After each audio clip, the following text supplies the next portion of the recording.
I always thought the worst thing my HOA could do was fine me for leaving the recycling bin out overnight. Until the night I found a secret tunnel, a fully reinforced, machine-dug tunnel, carved directly beneath the concrete foundation of my home. My name is Caleb Stone, and I'd lived in my house in Willow Creek Estates for 20 years, a comfortable 3-bedroom ranch, zero issues, just peace and quiet. But for the past few weeks, everything changed. I started feeling these strange, low-frequency vibrations shaking the floorboards, soft at first, like a distant engine, then strong enough to rattle the wrenches off the shelves in my basement workshop. I figured maybe it was deep road construction or some industrial project miles away, until the concrete slab in the back corner of my basement, the corner right under the kitchen, began to visibly bulge upward. I brushed away the dust, and there it was, a gaping, jagged hole leading down into absolute darkness. Warm, stale air rose from the void, carrying the unmistakable scent of fresh earth and machine oil. I went down there with a flashlight, and what I found wasn't just bizarre, it was chilling. Support beams, heavy power cables, a diesel generator humming softly in a hollowed-out cavern, and a stack of construction blueprints stamped with the logo of my very own homeowners association. My power-hungry HOA president, Vivian Shaw, had secretly authorized an illegal tunnel straight under my property, and I realized, in that moment, I wasn't just going to report it. I was going to blow her entire scheme wide open. See, life used to be simple here. When I bought the house back in my 30s, the HOA was nothing more than a glorified social club, collecting small dues, organizing the 4th of July parade, reminding us to trim the crabgrass once a quarter. That was it. I had my neighbor, Rick Olson, the kind of guy who'd bail you out of jail or lend you his truck without asking why. We spent most weekends grilling and complaining about the Dallas Cowboys. Everything was predictable, easy, good. Then, about 18 months ago, Vivian Shaw got elected president. Sharp chin, sharper voice, usually dressed in these aggressively vibrant coral blazers, carrying a leather-bound clipboard like it was a legal writ. Vivian treated the HOA like her personal kingdom, ruling with an iron fist disguised as community cohesion. She fined poor Mrs. Henderson because her flower boxes weren't the right shade of periwinkle. Another guy got a formal warning because his recycling bin was visible from the street for exactly 11 minutes past the collection window. 11 minutes. I stayed quiet, minding my business, hoping to fly below her radar. But you know how it goes. The petty tyrants always find you eventually. The first time she targeted me was over my mailbox. I had left a bottle of window cleaner leaning against the brickwork, not visible from space, not blocking the sidewalk, just resting there while I cleaned the glass. 2 hours later, a neon yellow violation slip was taped to my front door. Chemicals visible from public right-of-way. Immediate removal or fine. I laughed, crumpled it up, and threw it away. Then came the new, mandatory architectural harmony guidelines, where she insisted all shutters had to be repainted in one of 3 approved shades of gray. Mine were a perfectly acceptable, classic dark forest green. I ignored her again. That's when the stalking started. Vivian would slow her ridiculously oversized SUV when driving by, her eyes scanning my lawn, my roofline, my soul, like she was calculating my structural weaknesses. Once, I caught her standing across the street for a full 10 minutes, just staring at my house, not filming, not writing, just staring. I should have known then she wasn't worried about my paint color. She was drawing lines on a secret map. The first real crack in the facade happened at an HOA meeting I grudgingly attended. Vivian was droning on about holiday lighting regulations, but then she shifted gears, introducing the Major Infrastructure Enhancement Initiative. Her speech was slick, full of corporate jargon about optimizing underground utility corridors and enhancing neighborhood drainage efficiency. She then dropped the line that jolted me fully awake. Some temporary access will be required through older easement zones behind certain lots, including Lot 42. Lot 42. My house. I raised my hand. What kind of access, Vivian? And where are the detailed plans? She gave me that sickly sweet, stretched-thin smile. Oh, just some temporary staging behind your property line, Caleb. Nothing that will impact your home, I assure you. The detailed plans are still under review, pending finalization. She said it too fast, too flawlessly. Later, Rick caught me in the parking lot. Caleb, something's wrong. I saw her talking to the general contractor reps. Real hush-hush stuff. You think this is just drainage? I don't know, Rick, I muttered, shaking my head. But when Vivian says, trust me, I trust her the least. Over the next few weeks, the strange behavior escalated. Fluorescent pink survey flags, the exact color of Vivian's blazer, appeared behind my fence. I caught two guys with elaborate laser equipment pacing the back edge of my property, pointing their gear not towards the street, but directly towards my foundation. When I questioned them, they just mumbled HOA assessment and sped off. Then the noise started in earnest. That faint vibration became a rhythmic, constant thump-thump-thump. It wasn't a settling foundation. It sounded like something mechanical underground. I ignored the growing hairline crack in my basement wall, telling myself it was normal, until the thick envelope arrived. A structural integrity concern notice, stating my home might pose a risk to community values and strongly recommending a board-approved inspector evaluate my sub-foundation immediately. It was a setup, a blatant attempt to gain entry and assess their own damage. I refused access. 2 days later, Vivian herself came knocking. Caleb, I am concerned about your home, she chirped, folder tucked under her arm. Are you Vivian? My foundation was fine until your crew started sneaking around a month ago. She blinked, momentarily thrown. Things age, Caleb. Refusing this inspection is non-cooperative under Section 14B of the Community Code. And digging under my home is a felony. But you don't see me running to the police yet, do you? I closed the door hard, the lock clicking into place. As the basement floorboards began to tremble under my feet, I knew she was in on it. And whatever they were doing down there was reaching a breaking point. The night everything exploded, I was jolted out of my easy chair by a massive thud. It felt like a minor earthquake. I rushed downstairs. The air was thick, stale, and warm. That faint draft brushed past my face as I hit the bottom stair. The crack in the concrete had doubled, and a fresh mound of damp, warm soil had pushed its way through the seam. I leaned down, pressing my ear to the cold floor. Clank, grind, thump thump thump. It was a drilling rig, or a mini excavator. Someone, somewhere beneath me, was actively digging. The anger that hit me was physical, blinding, hot, terrifying. She had done this. I grabbed a trowel and started scraping away the soil at the base of the mound. It gave way easily, warm and loose. After a few frenzied minutes, my flashlight beam hit air. The dirt collapsed inward, revealing a fist-sized gap, then a horizontal tunnel stretching into the void. A tunnel, under my house. The absurdity of it was overwhelming, but the threat was real. I anchored a rope to a basement support beam, secured my flashlight, and dropped down into the warm, earthy darkness. The tunnel was rough, supported by crude wooden beams, filled with muddy boot prints and discarded wrappers. I followed it for about 30 feet as it curved slightly, until it opened into a reinforced chamber. And there it was, a small diesel generator, work lamps casting harsh shadows, survey equipment, stacks of plywood, and the prize, a rolled blueprint on a wooden crate. I snatched the blueprint. The stamp on the corner confirmed my worst fears. Willow Creek Estates Homeowners Association. Phase 2 Infrastructure Blueprint. Authorized by President Vivian Shaw. I stood there, adrenaline surging, the blueprint clutched in my trembling hand. This wasn't a misunderstanding. This was a direct, criminal assault on my home. That's when I heard them. Voices, echoing down the tunnel. We need another 20 feet today, damn it, a rough male voice complained.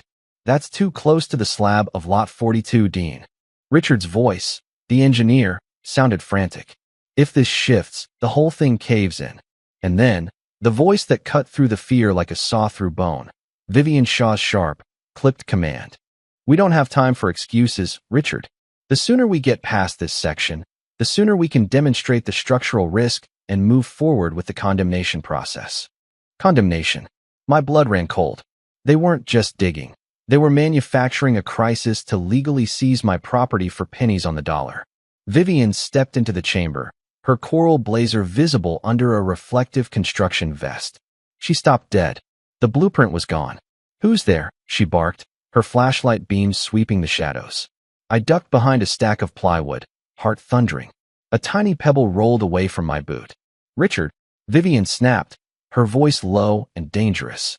Check that corner. Someone's been in here. Richard, the engineer, clearly terrified of Vivian but more terrified of the cave-in, argued weakly. I heard the crunch of his boots moving closer. I desperately slid backwards, reaching for the rope. Richard's light beam danced across the support beams, then across my dirt-covered boot, missing my face by an inch. Nothing, Delilah. Probably just a settling stone, Richard stammered. No, she hissed. Someone moved my plans. We need visible damage, Richard. We need the city inspector to see the cracks, and we need it soon, before Caleb would realizes. Her words trailed off. I took the metal level lying on the dirt beside me, clumsy as a weapon, but better than nothing. Delilah, I'm telling you this is illegal, Richard whispered fiercely. We have no permit, we falsified consent forms, and we're under someone's home. If this goes bad, it's prison time. That's exactly why you're not backing out, she snarled. You're in this now. Pick up your equipment. As they argued, I scrambled silently back to the rope. Just as my hand found the knot, a clump of dirt dislodged by my knee, tumbling down the slight incline toward them. Vivian spun around instantly. The flashlight beam slammed right into my face. What the Caleb? Richard blurted out, face draining of color. Vivian's jaw clenched so tight, I thought I heard a sound. You. I scrambled to my feet, gripping the metal level. You're digging under my house. You are trespassing in an active construction zone, she countered, pointing a rigid finger. Trespassing under my own foundation? You forged the easement authorization. I roared, holding up the blueprint. Her mask finally cracked. You stole HOA property. You broke the law. I shouted back. Multiple laws, and I'm betting the city, the county, and the state will be very interested in this. She realized threats weren't working. She took a dangerous step closer. If you walk out of here, Caleb, you will regret it. Funny, I said, taking a step back towards the shaft. That's exactly what I was planning to tell you. I grabbed the rope and scrambled upwards, dirt collapsing under my boots. Richard yelled something, but Vivian just shrieked. Block that entrance. Seal it. He cannot leave with those documents. I hauled myself onto the basement floor, gasping, sweat and dirt everywhere. I staggered to the stairs, slammed the basement door, and jammed a chair under the handle. I was out. With the evidence. The war had officially begun. I called Rick, my trusty neighbor. Rick, I need you now. Bring your biggest flashlight and your camera. I've found out why my house is shaking. Rick showed up looking horrified. I unrolled the blueprint on my kitchen counter. His face went pale. They dug under your house. And they're still down there. Condemnation, I whispered, pointing to the note on the margin. They wanted my house condemned so they could turn my backyard into a walking path. Call the police. Rick urged. I will, but I need evidence they can't spin. They'll try to say I misinterpreted stolen HOA documents. You and I are going back down there. With a camera, before Vivian seals it forever. We documented everything. The cracks, the warm soil, the exposed hole, the drill marks. Rick's GoPro footage of the tunnel was gold. Then I started making the calls that would change everything. First, Greg Davies, an emergency structural engineer. I explained the fast expanding cracks and the sudden soil displacement. He said he'd be there within the hour. Second, Lois Vance, a firebrand lawyer I'd heard about who specialized in taking down powerful HOAs. I filled out her emergency form. This is not a typical HOA dispute. This is structural endangerment and possible criminal matter. When Greg, the engineer, arrived, he took one look at the basement and his face went white. This is bad, Mr. Stone. Very bad. This is excavation stress. He shone his light down the hole. That's a tunnel. I'm filing a mandatory level 4 hazard report with the city. You need to stay out of this basement. The soil load is inconsistent. He was worried about collapse. Just as he was leaving, he froze. Clank, clank, thud. The sound of tools being used underneath my feet. There are people down there, Mr. Stone. If they're altering the cavity while I'm taking readings, they're risking lives. That was it. That was the last piece of the puzzle. They didn't care about the risk. The next call was from the City Building Safety Division. Inspector Alistair Cole would be on site within 2 hours. Lois Vance, my lawyer, showed up 40 minutes later. Sharp suit, sharp eyes. I told her the entire, insane story. She listened without blinking. Keith, this is a full-blown catastrophe for them. Criminal trespass, fraud, forgery, structural sabotage, endangerment. And you have the blueprint. We're going to win, Keith, this is going to set a precedent. She laid out the plan. Let the city document the official hazard. File a civil injunction immediately to freeze all HOA construction activity. And prepare a massive lawsuit. Inspector Cole arrived and went to work, scanning the basement with ground-penetrating radar. The screen lit up with red, air gaps, disturbed earth, hollow space. Cole's jaw tightened. There's a tunnel under here. We're issuing an emergency stop work order for any excavation in this neighborhood. Right as the inspectors were packing up, the moment of truth arrived. A thunderous pounding on my front door. I opened it. Vivian Shaw, in her coral blazer, stood on the porch, her face tight with cold fury, flanked by two nervous board members. Keith Wood, we need to speak. Lois Vance stepped beside me, calm as ice. No, you don't. Miss Shaw, you are trespassing. Vivian tried to argue, HOA business, but Inspector Cole approached. Ma'am, I'm Inspector Cole with the city. We've issued a stop work order and are conducting an investigation. Are you aware of a tunnel beneath this home? Vivian opened her mouth to lie, but Lois cut in. Miss Shaw will refrain from answering pending legal counsel. Vivian swallowed hard. For the first time, she looked terrified. I crossed my arms, meeting her eyes. You dug under the wrong house, Vivian. She turned and marched away, heels clicking on the pavement like a desperate clock counting down to 0. Lois looked at me. She just realized she's about to lose a war. The fallout was spectacular. Within an hour, Lois filed the injunction, freezing every HOA construction project. Rick and I uploaded the video evidence to a secure server. The next morning, the city arrived in force, building inspectors, code enforcement, and, most gloriously, the city zoning compliance chief. Half the neighborhood came outside to watch. Vivian, seeing the convoy, rushed out, trying to speak, trying to explain, but the zoning chief cut her off. Miss Shaw, we need access to all HOA records, excavation plans, and board vote documentation regarding underground activities. You are under investigation for unpermitted excavation and structural endangerment. She was cornered, and she made the biggest mistake of her life. She yelled, loud enough for the entire neighborhood to hear. Fine.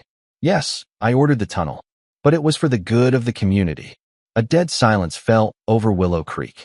The zoning chief simply nodded. Thank you. That confession will be added to the case file. Then, the coup de grace. Detective Harris, a municipal fraud investigator, arrived. He walked straight to Vivian. Miss Shaw, I need you to come with me. He arrested her right there on the HOA clubhouse lawn. She didn't fight. She just trembled, still shaking her head in denial. As she was led to the SUV, her eyes, filled with desperate rage, locked onto mine. This is your fault, she whispered. I leaned in, meeting her gaze. No, Vivian. This is yours. The door shut behind her. The SUV drove away, and the long, terrible sentence of her reign was finally over. The board members scattered, dissolving their little power structure in a panic. The HOA was frozen, set to be legally dismantled. I stood there, feeling the ground under my feet, steady, solid, and mine again. The tunnel would be filled, the HOA dismantled, and Vivian would face consequences. The entire ordeal taught me something profound. The things that threaten us most often happen quietly, beneath the surface, carved by people who believe their position gives them the right to control your life. But the moment you shine a light underground, the truth has nowhere left to hide. You don't beat corruption by being silent. You beat it by standing up, documenting everything, and refusing to let fear make your choices for you. So, let me ask you, have you ever had a moment where you knew the fight was terrifying, but standing up was the only choice? Have you dealt with a HOA bully who went completely off the rails? Drop your story in the comments. I read every single one of them. And if you enjoyed this journey from a simple homeowner to an HOA destroyer, make sure to like and subscribe so you never miss the next incredible story of when ordinary people fight back.